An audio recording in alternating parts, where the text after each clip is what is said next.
Welcome to Echo Tales. The bar fell silent the moment the glass shattered. Every head turned. The waitress, barely 21, trembling, her shirt torn by a drunk stranger, stood frozen in shock.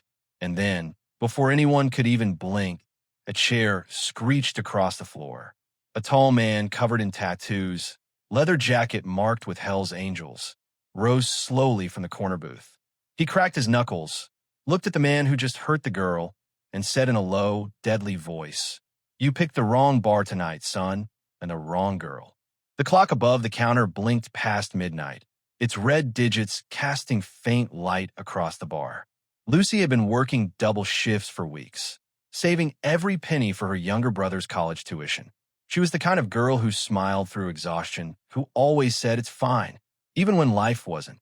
The old bar in Reno, Nevada, wasn't the safest place, but it was all she had. The bikers who often came in weren't bad people. Rough on the outside, yes, but most treated her with respect. Until that night, the man who walked in wasn't from around there. Tall, mean eyes, drunk beyond control. His laughter cut through the music like a knife. He called Lucy over for another drink, slurred words barely making sense. She kept calm like she always did, trying to serve and move away quietly. But he grabbed her wrist, then without warning, ripped the top button of her shirt and sneered. "Let's see who can save you now." For a moment, Lucy froze. Time itself seemed to stop. Her eyes darted across the bar, but everyone had gone silent. The man smirked, thinking no one would dare step in. But he hadn't seen the group sitting in a shadowed corner. For men in black leather, their jackets marked with flaming skulls and red wings, Hell's Angels. The tallest one, Ryder, had been watching Lucy for months. Not in a creepy way, but like a big brother, quietly looking out for someone who reminded him of a past he regretted. He rose slowly. His boots echoed like thunder. The other bikers followed. The entire bar held its breath. "You just made the worst mistake of your life," Ryder said, his voice low and calm. The drunk man laughed. "What are you going to do, old man?" Ryder's fist answered. One swing, one crash. The man hit the floor so hard, even the jukebox stuttered silent. Lucy gasped. Tears welled in her eyes, not just from fear, but from the shock of someone finally standing up for her. Ryder knelt beside her, handed her his jacket, and said softly, "Nobody touches you like that again. Not while I'm breathing." The police came minutes later. Ryder didn't resist when they questioned him. He told them the truth. The cameras had seen everything. But that night changed something inside Lucy. Something she didn't know needed saving. A week later, Lucy showed up at the Hell's Angels garage with a paper bag and shaky hands. Inside was a homemade pie. Ryder laughed when he saw her. "You didn't have to do that, kid." But she insisted.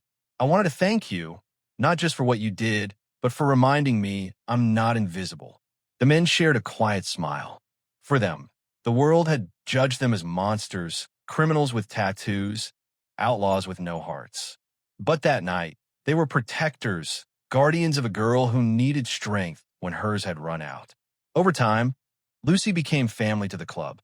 They called her Lil Angel.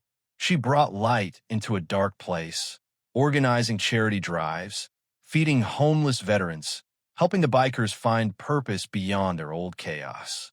And Ryder, he found redemption in her kindness. The man who once lived by rage learned to live by reason. The tattoos on his arms, each one marking a mistake, started to mean something different. Survival, second chances, loyalty. Months later, the same man who had attacked Lucy came back to town after his release. Everyone expected violence again. But this time, Lucy stepped forward first.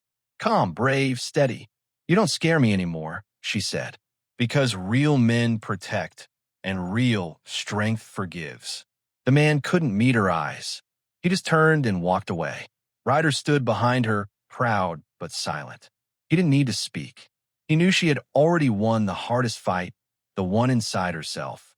As the sun set over the Nevada desert, Lucy looked at the row of motorcycles gleaming under the fading light and smiled. "You saved me once, Ryder," she said quietly. "Nah," he replied. "You saved us."